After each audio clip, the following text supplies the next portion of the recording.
So, Jeff, how did you first come to work for Bristol Cars? Where does the story start? Well, my working history started with a company called Bristol Coach Builders, Okay. where I was an apprentice. Whilst being at Bristol Coach Builders, they also had been contracted to do work for Bristol Cars. Yes. And from that time, I took great interest trying to find out if there was a way of getting into Bristol Cars. Right. So you'd seen some work sent across. Oh, yes, yes. What sort of things were that? One of it was the 406S. Oh my word. Which there was only two of. Yes. Which we did the panel work on one of them, and some other bits and pieces. But to my dismay, even after I got my apprenticeship, there used to be constantly applications of 50, 60 people to try to get into Bristol Cars. Right. And it was an horrendous job to try to get in there. This was back in the early 70s. Yes, that's around 72, Yes. 73. And I actually managed to get quite a good results in my City and Guilds. Oh yes. And I actually had an interview with Sid Lovesey. Yes. He interviewed me and seemed to be very impressed with my results. And he offered to give me a trial. And from that day on, really, I haven't looked back. Terrific. It was, I started on the end of the Series 3 411s. Yes. And I've continued right the way through. So your apprenticeship was as a panel beater, a coach builder? No, I was a coach builder. Right. Coach builder building milk floats, Black Mariahs, Right. horse-drawn coaches, Anything? anything. We even had coffins in the place where I used to. Right. I'd end up making coffins sometimes. It's Right. slack times. Right. Right. But yeah. What was it about Bristol Cars that attracted you then? It was the prestige. Aha. It was the prestige, and there was nothing else in this part of the country which did the best coach work and the Yes. best quality materials, Yes. such as Bristol Cars did. Yes. And it was well known in the west of England. Everybody wanted to try to get a job there. Right. And I was lucky enough to get one. So what did, so when you started, early 70s, that would have been the 411? Yeah, 411s. Yeah. What projects were you working on then? That was Series 3. Yes. Series 3. And I came in on the end of the Series 3 and, like I said, learned basically how to put the cars together Yes. on the Series 3 and was left to my own devices on the Series 4s and 5s and consequently all the other cars. After 2 years of being there, I was lucky enough to be offered the position of foreman. Yes. And from that, you know, I stayed a foreman for quite a few years Yes. in the production side of Bristol Cars. At that time, they had a production department, a development department, and a service department. Right. And it was never, you never delved from one to the other. But like I said, I was in the production department at that time. Yes. How many people worked there at the time? When I first started, there was, in the whole factory at Filton, there was approximately 40 to 50 people. Right. Right. My first trip out in Bristol was with, on the first week I was there, was with the development engineer, Eddie Holder. Oh yes. And he was such a good man. He took me out in the car and really impressed me with his driving and the way the car drove. And to my total dismay, before we'd finished the road test, he stopped the car and he said, would you like to have a drive? Right. And well, I couldn't get in the seat quick enough. Right. Right. Right. But there aren't many places where a 21-year-old would be allowed to drive a car of that prestige, you know. And, that value, that price. Yes. without question, yeah. It was a big shock to me that I was allowed to drive it. And I think I've had that confidence to be with them ever since because they trusted me so much. Yes. But you know, several things. Ron Wilmot was one of the foreman coach builders there originally. Yes. He gave me great training in fitting fence plates and door frames, and everything that I learned from that I learned from Ron Wilmot, which was again totally different to a lot of the coach building work I'd been doing. Yes. Other people on the shop floors. There was Michael Ball, another coach builder. There were several coach builders. Les England, another really long-staying man. Yes. And we all got on so well. It was a pleasure to come to work in the mornings, you know. And like I said, there was always a lot of banter between the service department and the production department. Of course, in those days, this was in Filton. This was in the aircraft factory. Correct. In the old laundry works. Is that right? No. It was right next to. It was a fabrication shop, which was by the missile dump. Ah, the missile dump. Yes, right. And we were on top of the hill. Yes. Which was a lovely position to be in. Yes. And we stored. To my dismay, we stored lots and lots of the jigs and surplus stuff, equipment and pistons and bits and pieces in all the air raid shelters. Oh, right. Around the outside. Right.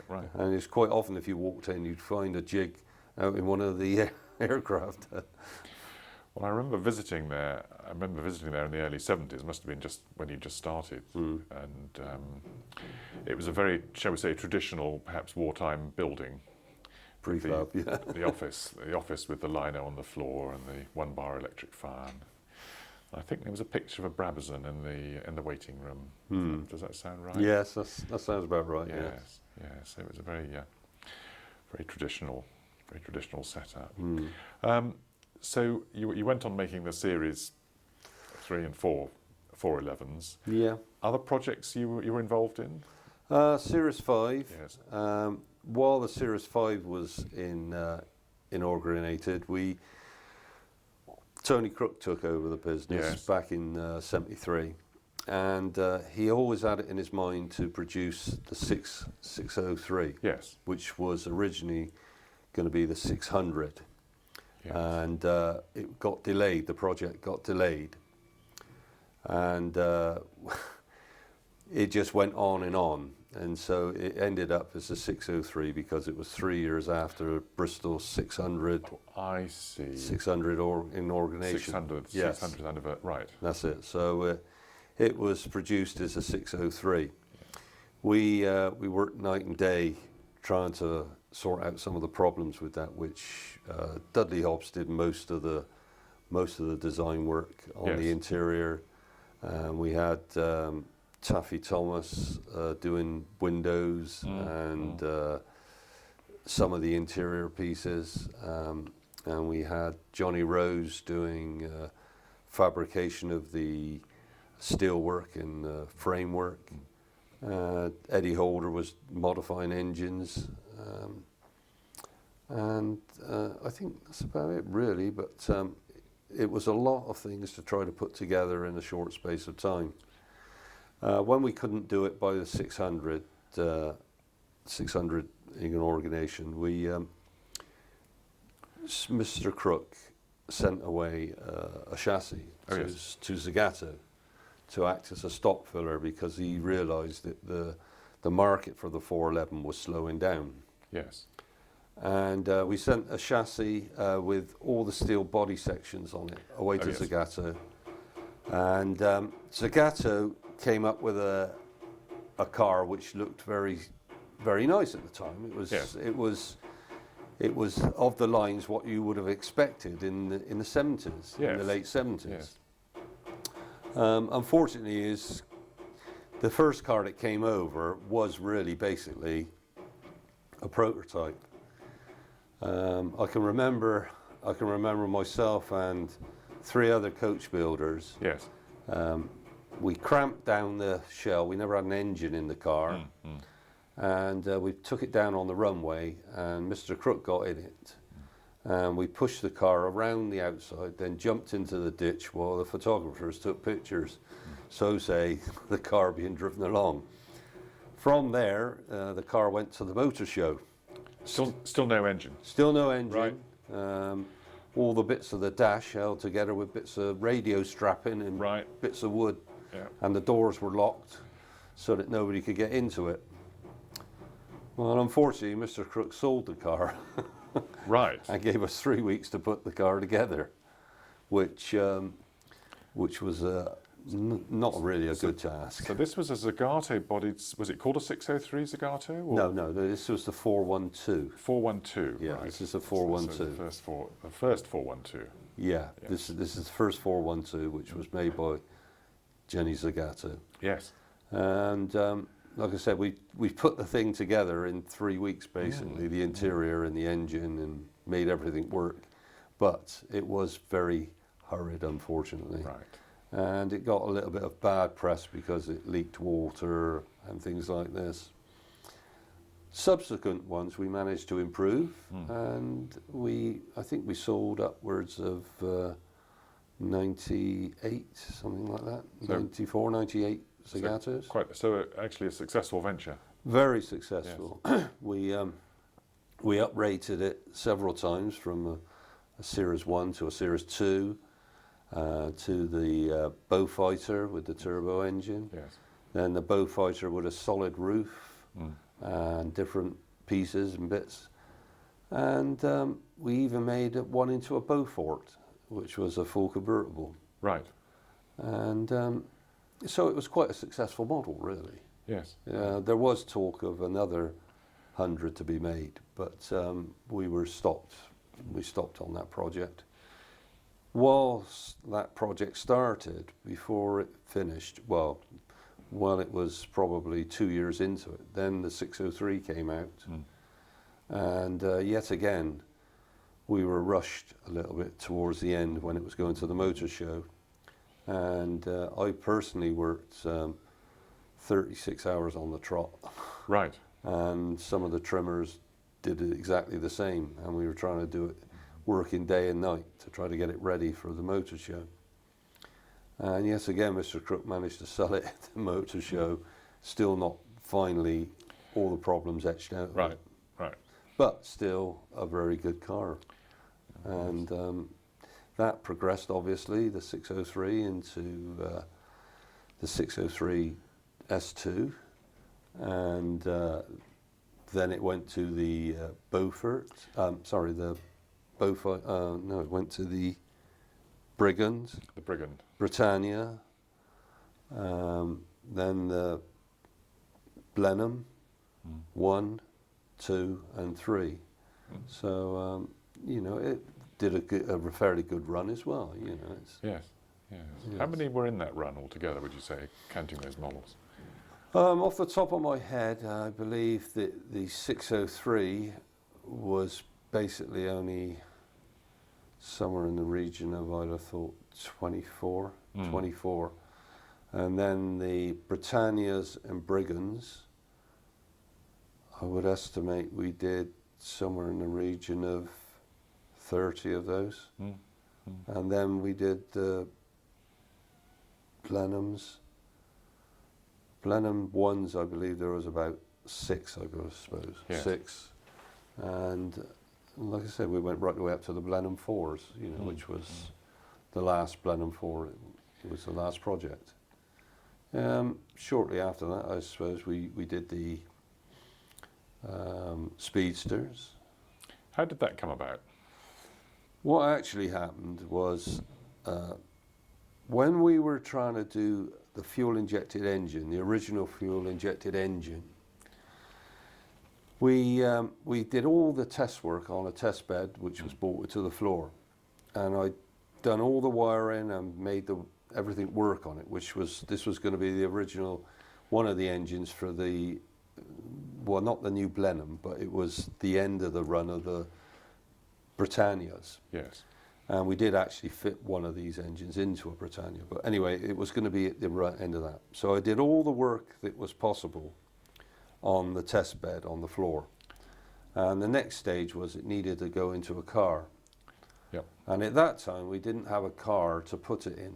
We'd stopped work on the Britannias and Brigands, and we didn't have a car that I could use. So I mounted it into a chassis. We had a bare chassis there. So I mounted it into a chassis, and then I looked around to see what we could use for a body. And we'd broken up several 405s. Right. And what actually happened was I pop riveted a 405 front on and a 405 rear. And I just cobble-dicked some doors together between it. Used it for several runs up and down within the works, just to try the engine out. Whereupon the engine was taken back out again and shoved in, the shell then was just shoved into the corner of the workshop. And things were just chucked on top of it. When Mr. Silverson seen it there, he asked me what it was, and I explained to him exactly what it was. And he didn't realise that you could actually fit the V8 in underneath the body of it. Right. And he got quite excited about the idea of building one. So he brought a manual gearbox over and a 6.7 litre engine, and we installed it and made the first speedster, which was called a BOHT. Right. And he took that to America and used it several times over in America. When people actually seen the car in various magazines, a few people wanted them made, and that's what event happened to build them. So you had to find 405 shells to do that? Well, unfortunately there's quite a lot of 405 shells about there. Yeah, and we'd broken probably 5 or 6 405s. Yes. But what we did have also is we had brand new 405 panels. Right. And of course nobody wanted them because the thing that goes on 405s is all the woodwork. Yes. So we were in the lucky enough stage that we could then use new panels to make new fronts and new rears. And in even the one speedster, we put a hood on, you know. But, oh, there was one with a hood. Oh yes. Yes. Yes, there was one with a convertible hood on the back. Yes. Yes, and it was quite a nice project. It was. Sounds great. Sounds great fun. It really did. Yes. Unfortunately, there was one project which Mr. Crook did, which we never managed to get to, which was quite good as well, which was called the Buccaneer. The Buccaneer, yes. Yes, which had 3 lights in it. And that was a long way along the way of being built. But we just didn't have a power source to go into it, really. If we'd have had the same engine as we used in the Fighter at that time, yes, we would have been able to have sold that, I'm sure, because it looked stunning. It really did. And that was all in Mr. Crook's eyes and our knowledge. You know, nothing was drawn out. Right.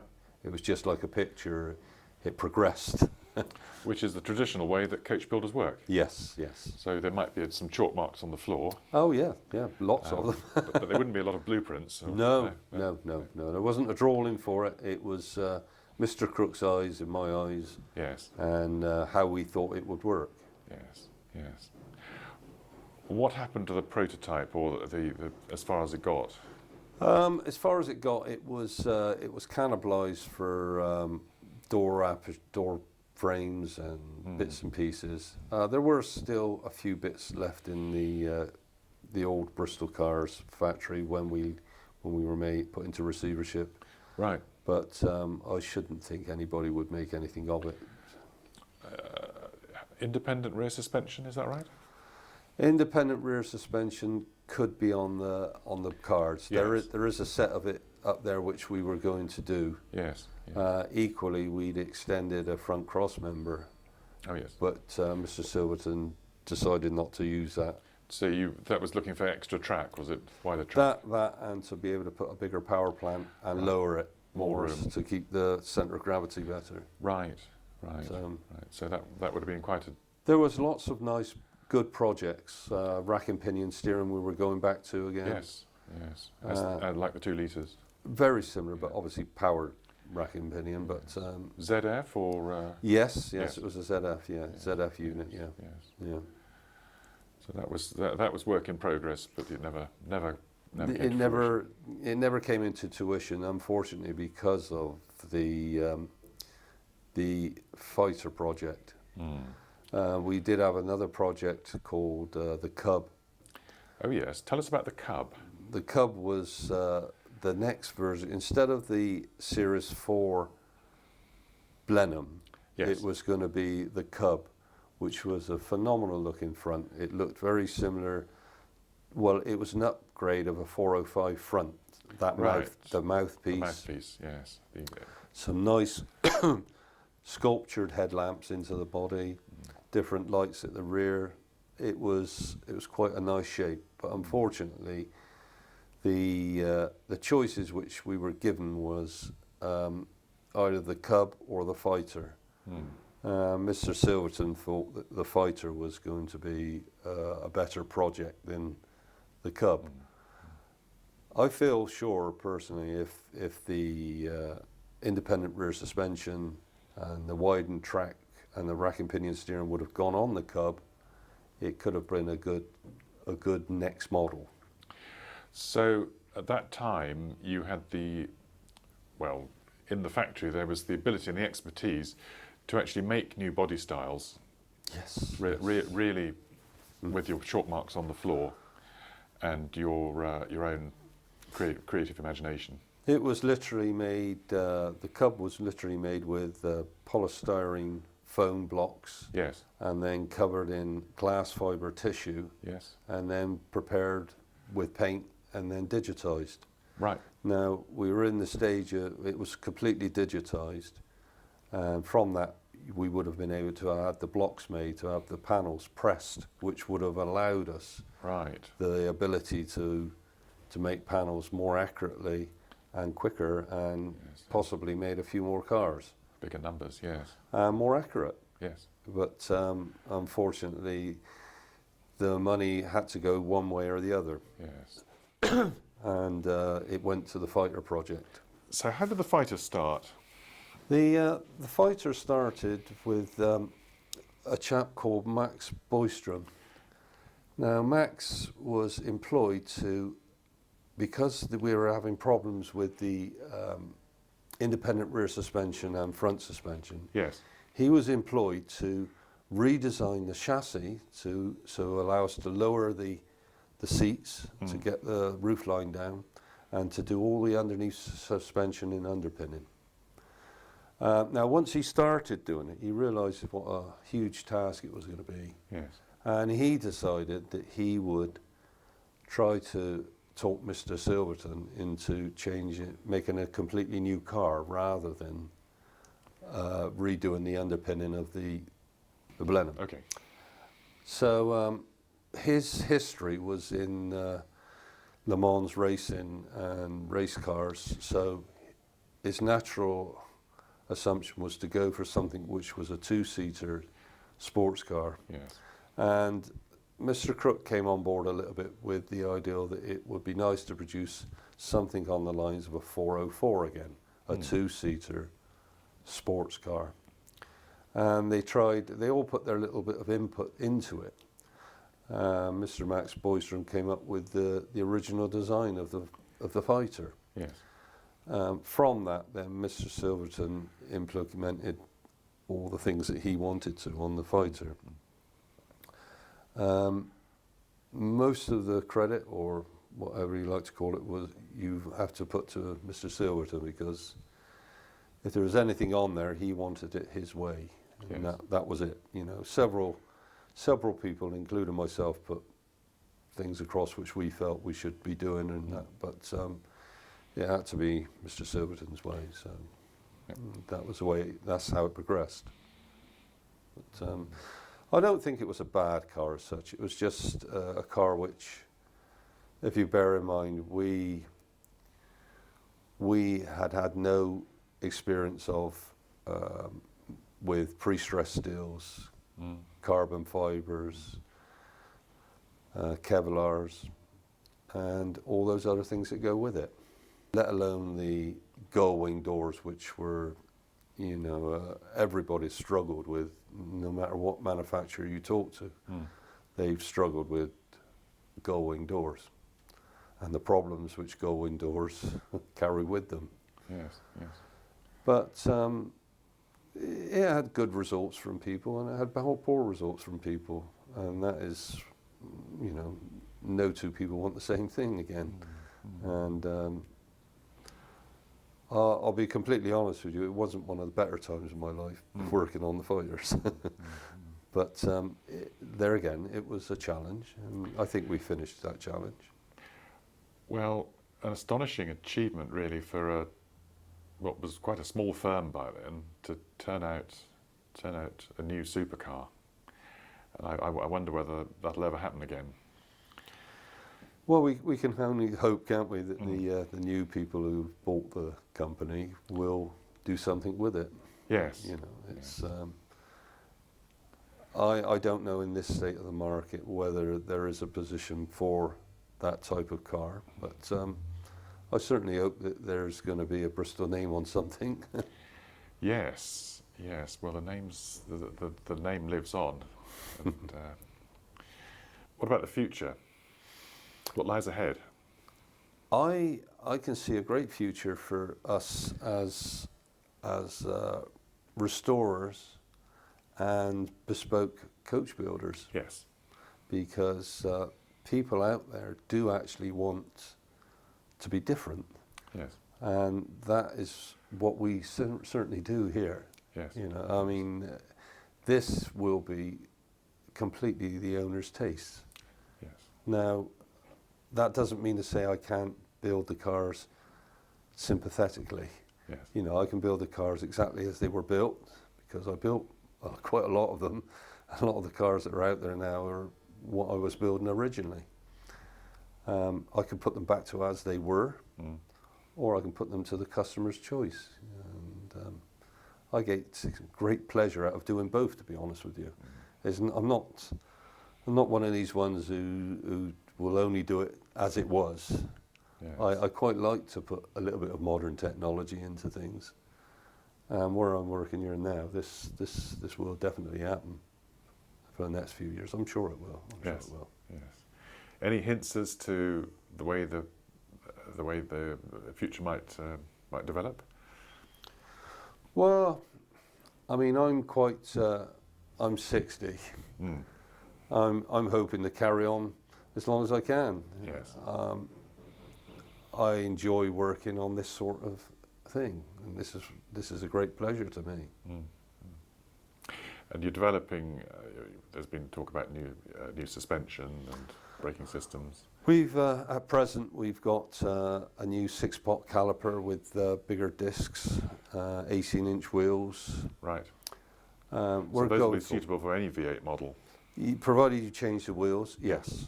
It will all go forward. We're all going forward with it now. And my intention is to try to do some of the projects which we didn't manage while we were up at the other end, i.e. the rack and pinion steering. Yes. And different engines. I mean, if we can find different, more fuel efficient engines, then we can help both ends of the market.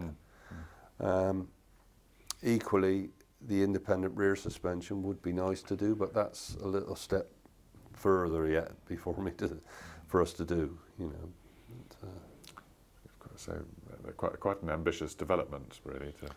Mr. Cullen has got a lot of forethought, and he can see a long way forward. Right. And he gets great pleasure out of seeing something come to tuition. And I don't think I've come across somebody with so much ambition to make something work and keep us together.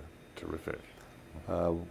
When I left Bristol Cars, I felt that was the end of it for me. And when I tried to get jobs, I was labelled with the tang of, why should we employ you when you were looking after it and it collapsed? Which made me feel really depressed, to be honest with you. Mr. Cullen lifted me back up, he helped me, and he's helped everybody here. And I can't thank him enough for what he's done. But as you can see, he leaves me to my own devices, and he has input. He has lots of input. But he's of the same caliber as Mr. Crook, where he allows you to do the work yourself. Yes. He allows the coach builder to do the coach building work, not try to influence you. Excellent, excellent. Oh, I've got one last question. The Bristol 220 chassis, did you see that? Did Yes. you come across it? Yes, I did, yes. We cut it up. Yes. Yes, yeah, as I say. We also cut up, I had a few cars which we cut up which I was a little bit uptight about. One was the 220, which came in with minus panels, just bits of cardboard here, there and everywhere. Yes. And the fitter was told to cut it up. Unbeknown to him, all the back suspension was magnesium. Right. And when he put the torch to it, we nearly caught the whole place up. we couldn't put it out. Right. Of course, you put water on it and Makes it was it worse. Yes. worse. The shop filled up, the whole site was practically emptied. We had the fire engines from the BAC works come up and everything. Oh dear. Another one which we cut up, which I was rather upset about, was one of the ones made by a 401 made by University Motors, Oh yes. a convertible. Yes. I can't remember the exact model, but it was quite a square looking thing. We cut that one up, unfortunately, as well. And, that upset me because that was only one of one that was left as well. I did have a little bit of a chance to redeem myself when the 406S came back. Right. And one of them had been cut up, and the other sole remaining one came back to us in Siemens chests and Right. tin chests. Right. Right. No panels on it, and just in a box. Oh dear.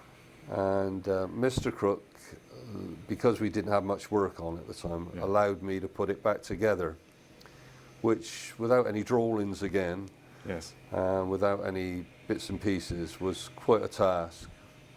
But we put that one back together, and it looked phenomenal for its time.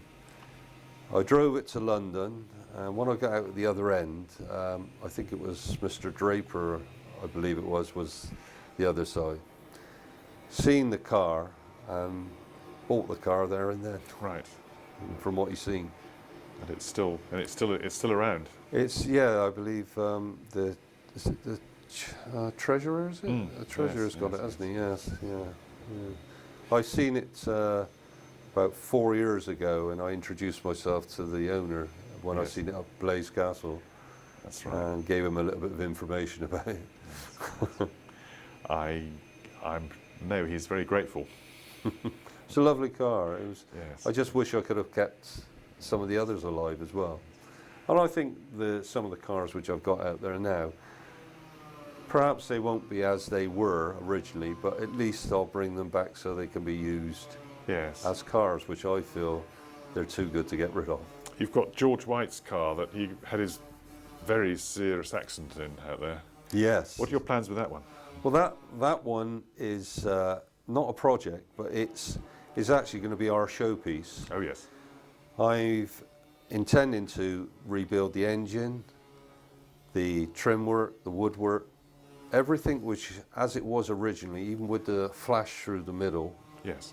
I've got all the original colours, paint colours and specifications, and it will be back as original as it was when it went out of the door. So I'm getting great pleasure out of that one. Stuff. I must show you. I found a picture of it after its accident upstairs in the archives. Have you? I have. Oh, that would be interesting to look It's at. just in one of the books. I'll dig it out. Great stuff. Thank you very much Good. indeed. That's fine. It's fine. Best wishes for the project. I think it will work. I think Yeah, it will work. I I can see think it it will too. work.